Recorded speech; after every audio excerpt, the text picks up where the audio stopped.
खबर इस वक्त यूपी के हापुड़ से मुस्लिम नौजवान का कत्ल हो गया है। बिस्मिल्लाह ढाबे पर हुई वारदात। कार सवार हमलावरों का मोहसिन पर हमला, लाठी डंडों से की गई पिटाई। जख्मी मोहसिन की इलाज के दौरान मौत। मोहसिन बिजनौर का रहने वाला था। वारदात के बाद मुलजिम फरार। पुलिस ने की मामले की जांच शुरू।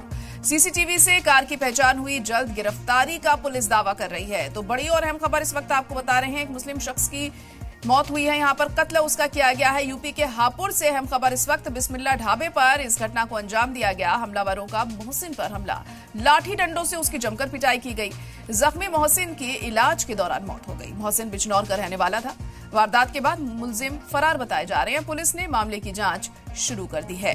सीसीटीवी से कार की पहचान भी की जा रही है और जल्द गिरफ्तारी का पुलिस दावा भी कर रही है। लेकिन कौन इसके पीछे है, ये फिलहाल अब तक साफ नहीं हो सका है।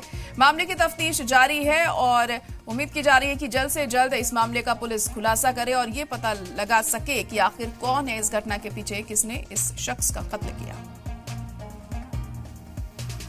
गढ़ क्षेत्र के सरूरपुर में दिल्ली की तरफ जा रही एक बस न्यू बिस्मिल्लाह ढाबा पर खाने पीने के लिए रुकी। इतने में पीछे से कार सवार कुछ लोगों ने एक युवक के साथ मारपीट की, जिसमें गढ़ पुलिस द्वारा तत्परता दिखाते हुए युवक को अस्पताल भर्ती कराया गया, जहां उसे मेरठ रेफर किया गया, जहां युवक को मृत घोषित किया गया। मृतक का नाम मोहसिन, पता जनपद बिजनौर होना पाया गया। प्रथम दृष्टया प्रकाश में आया है कि घटना में संलिप्त अपराधी मृतक के गांव के ही लोग हैं, जिनका पूर्व में कुछ जमीन को लेकर विवाद चल रहा है।